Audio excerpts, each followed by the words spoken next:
This is Cruise Control. Your on-air automotive magazine with co-hosts Fred Staub and Les Jackson.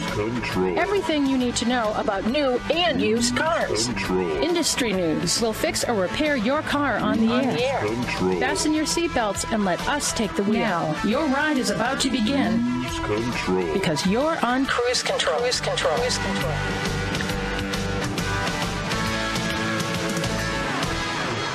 Hello and welcome to Cruise Control, your on-air automotive magazine. I'm Fred Staub.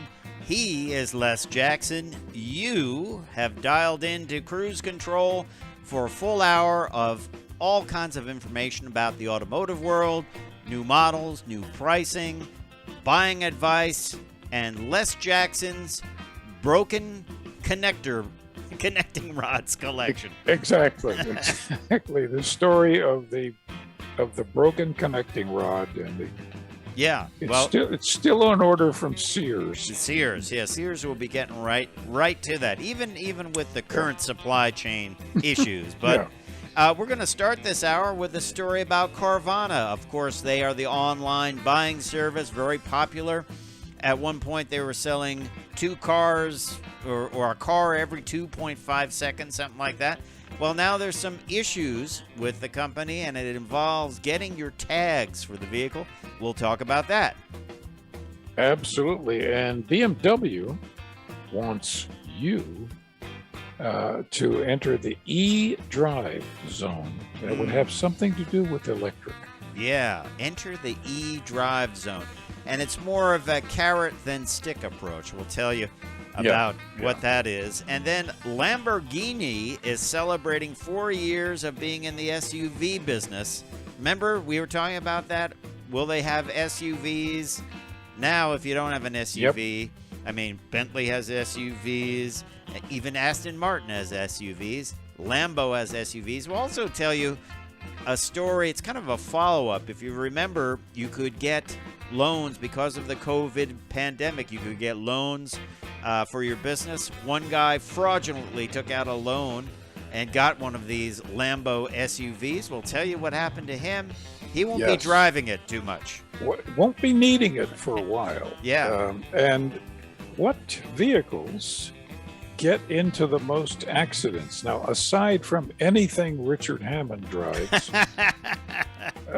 there's actually a list of the types of vehicles or the brands, models that people get crashed the most, which is, I think, a very interesting social study. Yes, it is. And also, we're going to talk about 2 new electric SUVs, one from Genesis and then the other one from Polestar. That Polestar is a brand we don't talk too much about.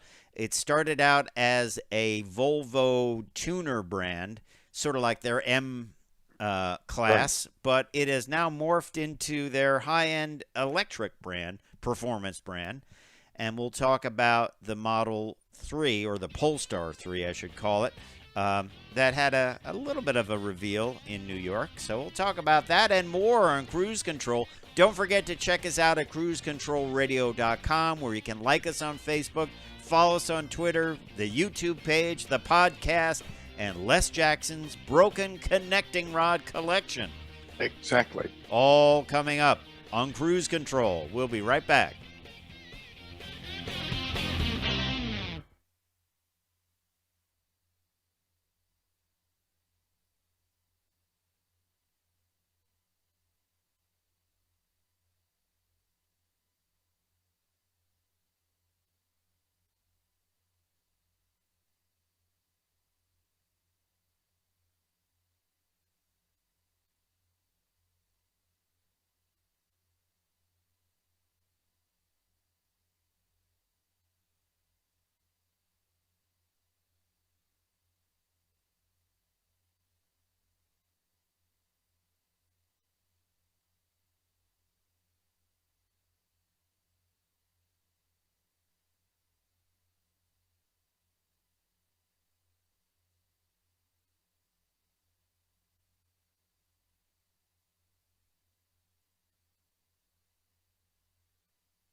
Cruise Control.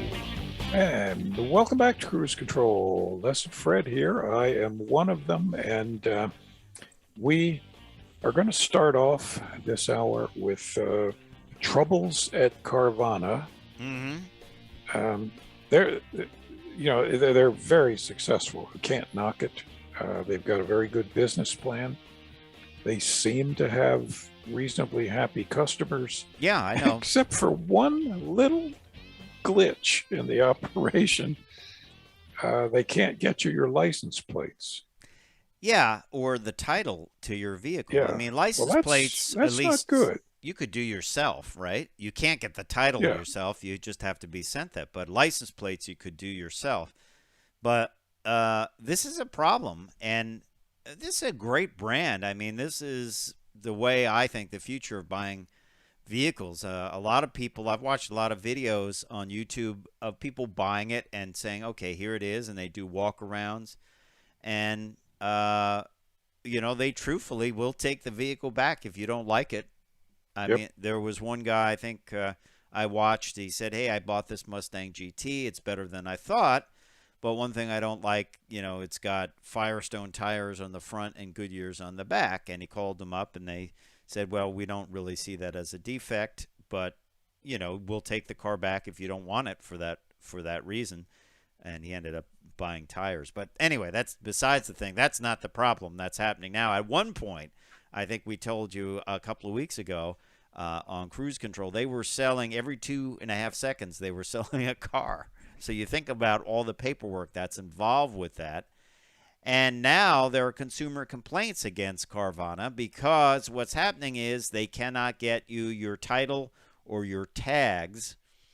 And this is according to an article in the Wall Street Journal. And then also CBS Dallas-Fort Worth reported that there are dozens of complaints filed against the online dealer in Texas alone.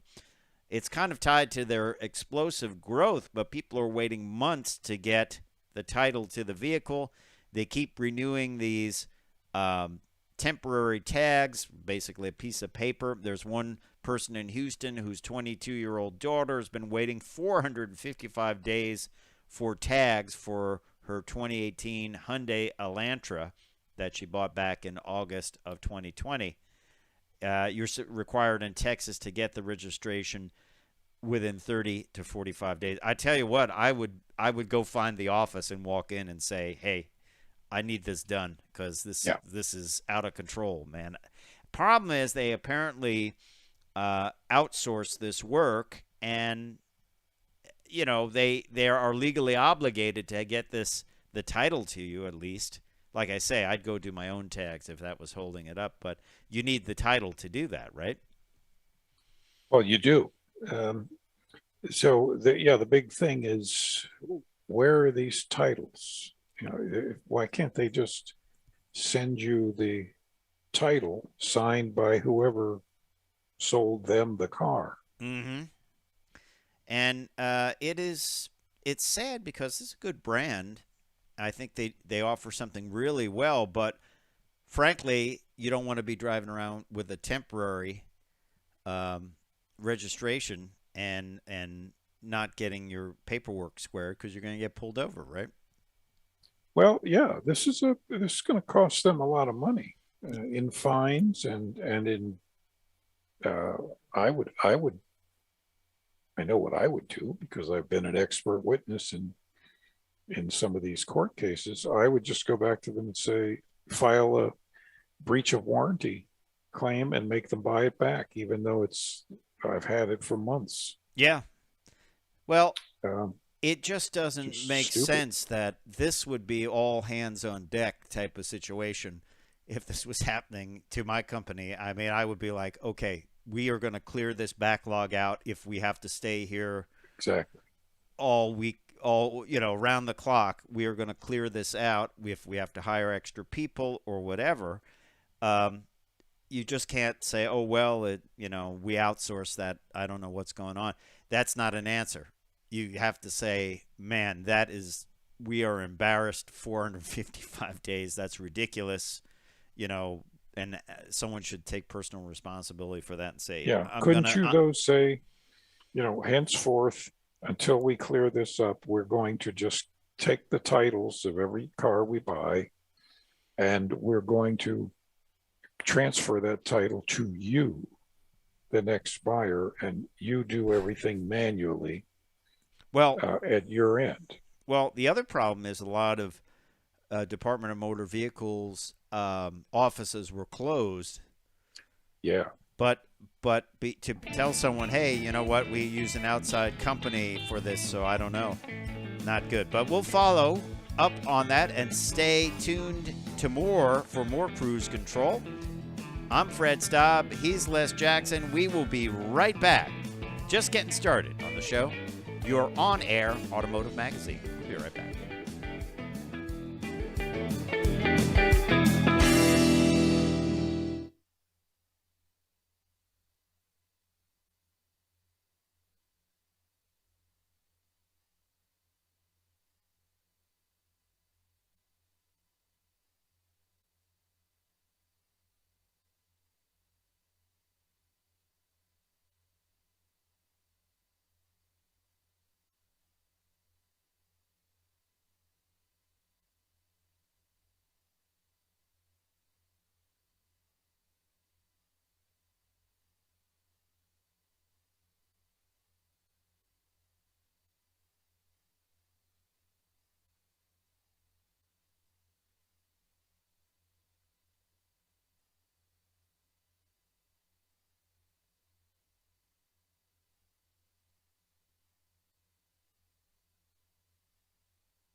Control.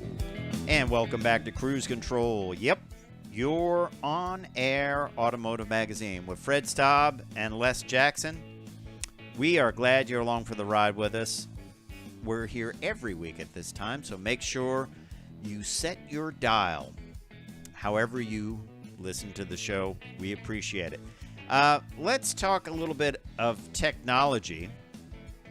And this is from BMW. It's called the eDrive Zone. And by the way, this they have an upcoming crossover called the iX. I told you this story a couple of weeks ago. I was charging up the press car, the Mach-E Mustang, and someone pulled up to charge their vehicle, and I was like, "That's the iX." And the guy worked for BMW. This is one of the he basically focuses on charging technology, and he was charging up his vehicle. But what's going on with BMW? They have something called the eDrive Zone. It's expanded to 130 cities. And I like this, Les Jackson, because I like this too. I think it's mostly European cities at the moment. Yes, Copenhagen, Verona, Toulouse. I'm not going to name all 130. Cleveland. Cleveland. That's right. I don't think so. Yeah, Lodi, New Jersey. No. No. Yeah. So what they are doing, and I call this more of a carrot than a stick approach, they are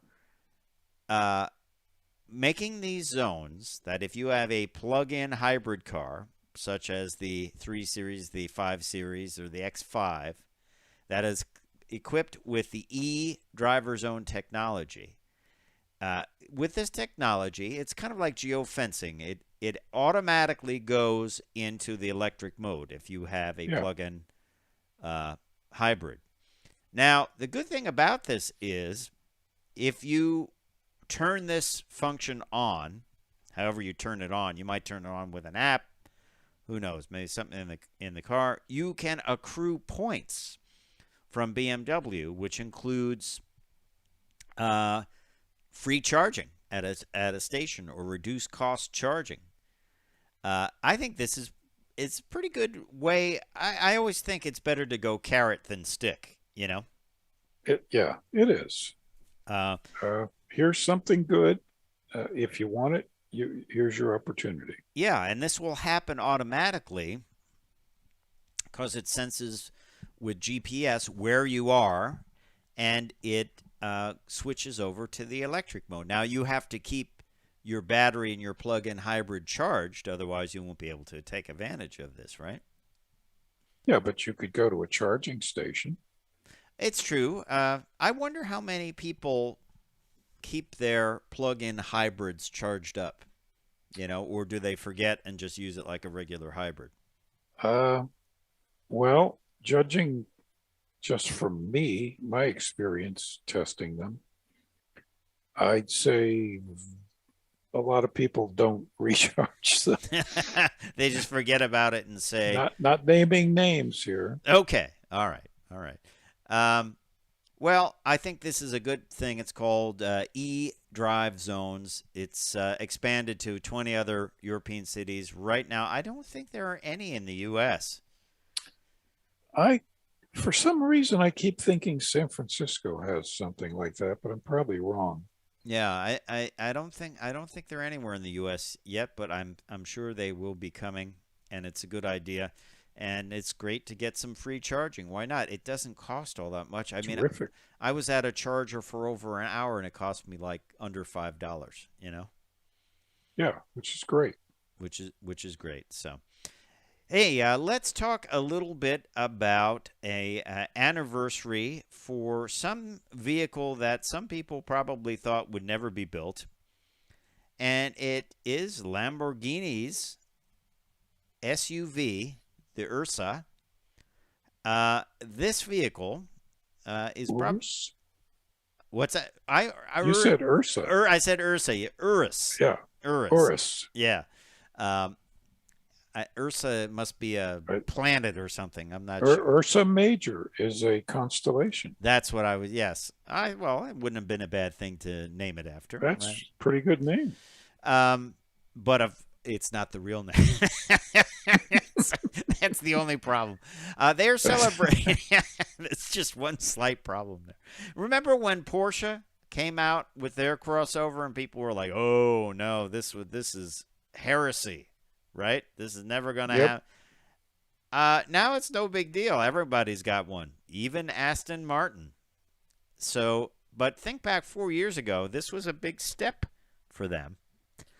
Especially for Lamborghini. And yet, if you look at the company, they're the makers of gigantic farm combines and things like that. You know, they're very, very good at building large vehicles. You know this, of course, if you watched Clarkson's Farm, Jeremy Yeah. Clarkson from Grand Tour's farm show. If you haven't, I recommend it because you'll learn a lot You really about should. It's farming. delightful. Yeah, and it was definitely a well done show.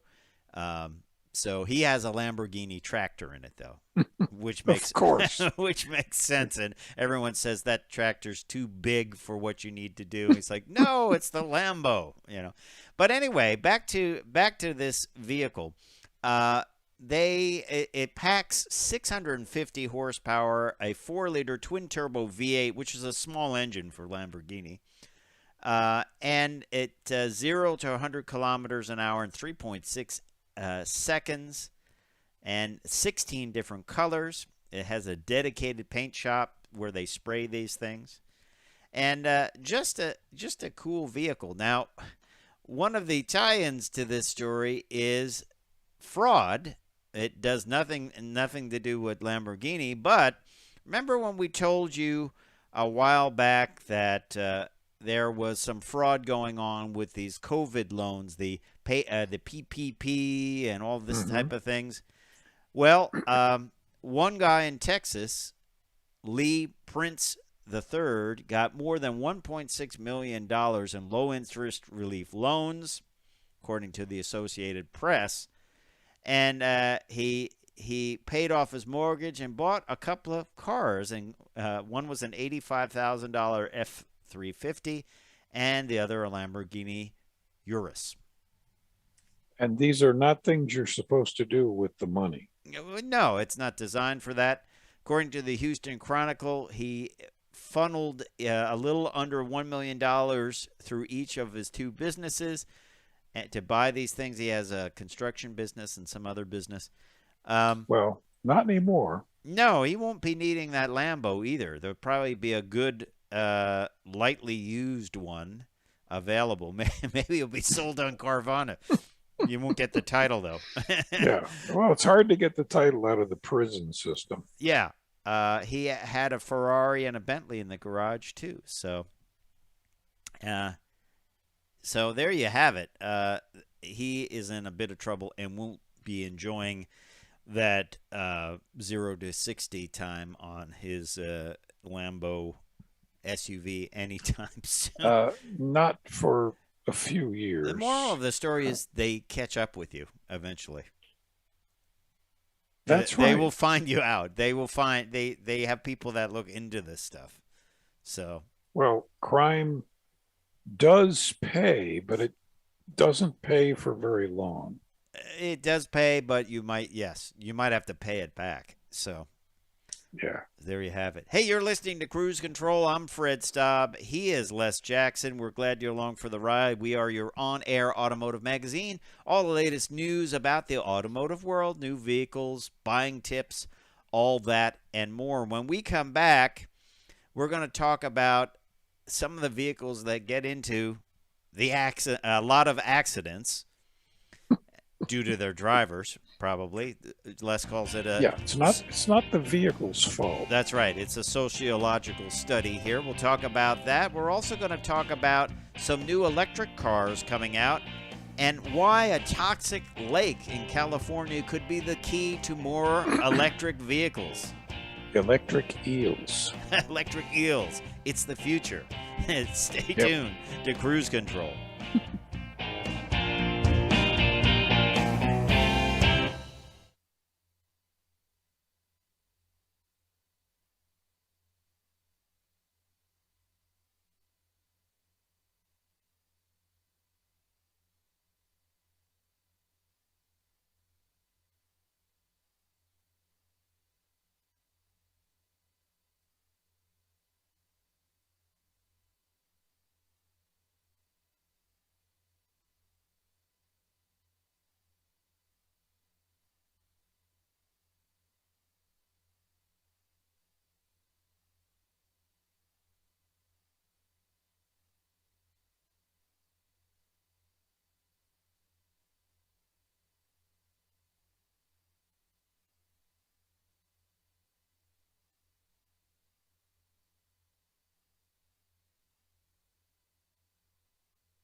Cruise Control.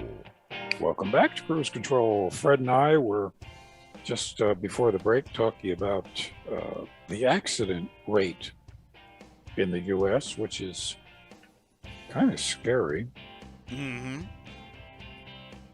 We actually don't call them accidents. We call them crashes. It's not an accident. That's true. That's true. It's a crash. It's a crash. But the fatality rate is up 26%. That's pretty crazy. And a lot of that, I think, had to do to people, probably less enforcement, people driving way over their head after COVID stuff. I remember seeing people driving like they were in a race, going past 3 or 4 cars, cutting in and out. It's like, what the heck? So, but here's an interesting study from the folks at Insurify.com. These are the cars with the highest accident rates for 2021. And it's an interesting collection of cars. The national average for any car is 10.78%. And then let's run down some of these cars that get into more accidents, right? And some don't make sense. Some do. Some are like, oh, well, I don't know. Yeah, some, okay, I figured that would be the case. Yeah. But Hyundai Ioniq is in the list at the bottom of the list. Well, it's a hybrid, or it's a plug-in hybrid, or it's battery power. It's a very conservative car, but it's 14.45. Lexus CT. Once again, weird that would be on there. Yeah. You wouldn't expect it. Why do you explain this? Toyota's Prius V. Why would that be in a lot of accidents? It's not a performance car. No. Is it that they're driving slow and trying to save gas? I don't know that. Are they distracted? I don't know. For some reason? Insurify. This is the Insurify.com car models with the highest accident rates in 2021. Mazda Cx-3. Again? Not a crazy performance car. But you'd have a lot of teenage drivers, because the parents buy those and let their teenagers take them to school. Infiniti Q60. That's because the drivers are too busy looking at their Dun and Bradstreet ratings. Subaru Impreza. Now, that is kind of the all-wheel drive sedan of the Subaru lineup. I don't get it. Hyundai Genesis Coupe. Yes, they used to make a Genesis Coupe. Don't get it. Subaru WRX. I get it. Definitely get it. It's a lot of everybody that owns those at some time or another pushes them up to their limits. Okay. Kia Stinger. I don't really see many Stingers on the road. I see very few, but it's a performance car. Yeah. And then here you go, number 1 at 15.87%. Scion. Remember Scion? Toyota's brand that was going to be financed by selling wheels and exhaust pipes and air intakes and stuff. The Scion FRS, I had to look it up because I forgot about it. Front drive sporty coupe, kind of the forerunner if you had a front drive BRZ. That's what this would be. The BRZ is the improved version of it. Is it going off-road? 86. Is it? I don't get it. I can't even make up a joke. So 10.78% of drivers report having caused a motor vehicle accident in the past 7 years. And an additional 6.68% of drivers report having been involved in a no-fault crash. Most cars, by the way, U.S. News report, most cars are rated good by the Insurance Institute of Highway Safety. And, of course, just a little insight. The average price of a new car in 2021, listen to this. You know, $41,729. still thought the average transaction price was like 37,000, which I Uh-huh. thought was high. Uh-huh. Uh, man, this is really, really getting expensive. So all this data comes from insurify.com. Interesting numbers. I could only think that the Scion FRS, fairly affordable, fairly performance oriented, young drivers getting in, maybe modifying it and driving over their Yeah. head. But not so with the Kia Stinger. That's a relatively high cost car. And And what's really interesting is that one of the absolute lowest rates is people who drive Porsche 911s. they're You afraid would, to ruin you them, would, or well, wouldn't you think there'd be a I guess certain so. number of, I guess so. I wonder what the numbers were like for the Viper. That seemed like a car that was always getting that into was the trouble. highest. It was the highest insurance claim and highest accident rate in the 90s. I know that statistic. The average insurance claim on a Viper was $29,000. Wow.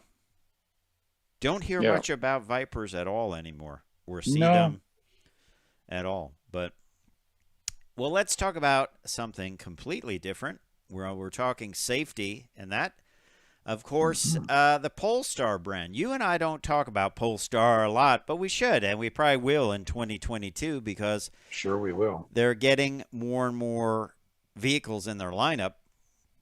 And Polestar started out as kind of the AMG of Volvo, and they morphed into the premium electric mark of the Volvo brand. And they have one vehicle out already, and now they're bringing out what they call the Polestar 3, Les Jackson. And guess what? It is a crossover. No kidding. An electric. Terrible paint job, by the way. Well, of course, that's the camo. Boy, that you can't get a more austere look at the vehicle Yeah. than that. Well, but it's obvious, what it is. Yeah, it is certainly looks like a Volvo. It is electric, and it is revealed this week in New York. At least if you call that a reveal, that is the most bare bones reveal I've ever seen. Why didn't they just show it? Yeah, I would think you would show it. Yes, it is camo, but of course, Polestar is headquartered in Gothenburg, Sweden, and it will be interesting to see where they go. Of course, right now they have the Polestar 2 Electric Performance Fastback. That includes 3 variants in a combination of long and standard range batteries, and as much as 408 horsepower. Of course, electric cars will not be short on horsepower, will they? No. And I think we're going to be seeing a lot more from Polestar, including a Polestar 5 electric performance 4-door GT as the evolution of the Polestar Precept, which they call, I love this. This is right from their press release, the Manifesto concept car that was released in 2020 from Polestar. So Polestar, a brand to watch. We'll be talking to some folks from there and get them on to talk about these vehicles. And I think they'll be pretty popular because they have that Volvo DNA, the safety DNA, the design ethos of Volvo, which has been clean designs, although their reveal looks a little bit too clean. It looks like somebody forgot to put furniture in there. That's a little bit too austere. But it'll be a brand we'll be talking about in 2022, and we'll be talking about it on Cruise Control. That's the show you're listening to. We sure will. I'm Fred Staub. He is Les Jackson. We got more to come, and we're going to talk about more electric crossovers that will be coming to a dealership near you at some point in in our lifetime. Very soon. Very soon. We can't tell you when, but Genesis is going to have a large electric vehicle. Of course, they say their large electric vehicle will compete with the likes of the electric Escalade, which is coming from the folks over at Cadillac. So That would be the Electrolade. Electrolade. It sounds like something you take to get your system back in order after being sick. But we'll talk about that and some more electric SUVs and how a polluted lake could be the key to more batteries. So all that and more coming up on Cruise Control, your on-air automotive magazine. I'm Fred Staub. He is Les Jackson. We will be right back, so stay tuned.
Cruise Control. Yep, that's the show you were dialed into. Cruise Control, your on-air automotive magazine with Fred Staub and Les Jackson. And we've been talking about cars for a while now, haven't we, Les? Yes, we have.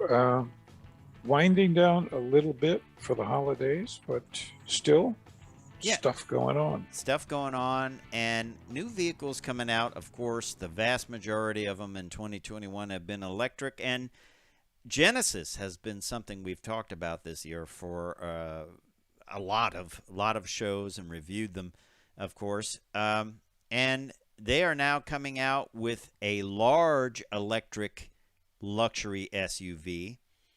They're talking about competing with the likes of the Mercedes EQS, and it will also go up against things like the Cadillac Escalade IQ. That's large. That's large. That's a large That's vehicles. Suburban. Yes. Navigator. Of course, they have the GV80, V being for their crossover. And now there's talk that they will have a GV90, which will be even bigger. Then they're also going to have an electrified GV70, which will be the two-row. That will be built in the USA. And it kind of just keeps coming. I mean, Genesis has been one of the hottest brands. The electrified GV90 will be quite the large vehicle, a three-row vehicle. And the 70, by the way, has a 350 kilowatt charge, and it can go from 10% to 80% in about 20 minutes, which is a big selling point for people that don't like to be sitting around while their car charges, their vehicle charges. But certainly a lot of exciting things coming from the folks over at Genesis, aren't they? Highly respected brand. They're running through a period of sort of so-so reliability, but they'll get through that. Great brand. Beautiful interiors. Here's a really nice little talking tech. Future Mercedes EVs are going to get a boost in their range. Matter of fact, 50% boost. Because they're looking at solid-state batteries. I think we're going to see a lot, even in the new year 2022. We're going to see a lot of battery announcements, and I think we're going to see big changes here. Solid-state batteries, they use solid electrolytes instead of liquid electrolytes, will offer double the energy density. So it means you don't have to increase the weight, you don't have to increase the size, but it will offer longer ranges and shorter charge times. I picture a day when you'll be able to get 300-mile range out of batteries. Maybe it would be like the size of batteries you see in a truck or something like that. Yeah, I think you're right. The improvements, again, it's that same law as computer chips. Moore's law. Moore's law, yeah, that every 18 months you're effectively doubling the technology. Yeah. So you will see the ability to charge these things in 10 minutes, 15 minutes, and the range of, let's say, 500, 600 miles. Let me ask you this, prognosticator. Will they eventually put a cap on the range, saying they don't need any more range, or will it keep going to the point where you charge your car once every month or so? No, I think there'll be a cap, because otherwise you would have to have a either much larger or much more expensive battery for 2,000-mile range. I think just like gas tanks, there'll be an outside limit. No. All right. Interesting. I was wondering if they would ever build a electric vehicle that was charged for 100,000 miles, and you just get rid of it when it loses its charge. Well, but again, it would be a very expensive battery to make. Well, talking about batteries, you need lithium right now for the certain batteries. And, of course, a lot of that comes from areas of the world that may not be stable, let's say. But there's one area in California. It is a 343 square mile lake. It's got plenty of lithium in it. It's called the Salton Sea in California. Automotive News is reporting that lithium mining at the Salton Sea could reduce foreign reliance on battery manufacturing. And it was originally formed, this lake, from flooding of the Colorado River way back in 1905. Yeah. So agricultural runoff and sky-high salt levels have become synonymous with the area since then. And the lithium is not found in the water, but in geothermal deposits. That's right. I saw a documentary on the Salton Sea a while back. And in the early 1900s, after they had it, they put resorts there and all kinds of vacation properties. And then by the World War II time period, the ground was cracking, the water was getting saltier and saltier and saltier, and they had to abandon all that stuff. Interesting. So it's sort of a ghost town now. Well, or ghost towns. Currently, batteries come from China, Australia, Bolivia, Chile, and Argentina. And U.S., they're calling this area of California potentially the Lithium Valley. And seems like this would be a place to mine this. It's in the geothermal deposits. And we did a story about this a while back on Cruise Control about the Rhine River. Remember, they said there were geothermal deposits under the Rhine River. I wonder if they're geothermal deposits. Does that mean they drill a hole and these things will rise to the surface and be collected somehow? That's how they get borax. So, yeah, it rises up and they pump it out and dry it. And do you think we will see? Think we'll see this though? It is California. They may not want to do that. I think they'll be able to do it environmentally responsibly. Okay.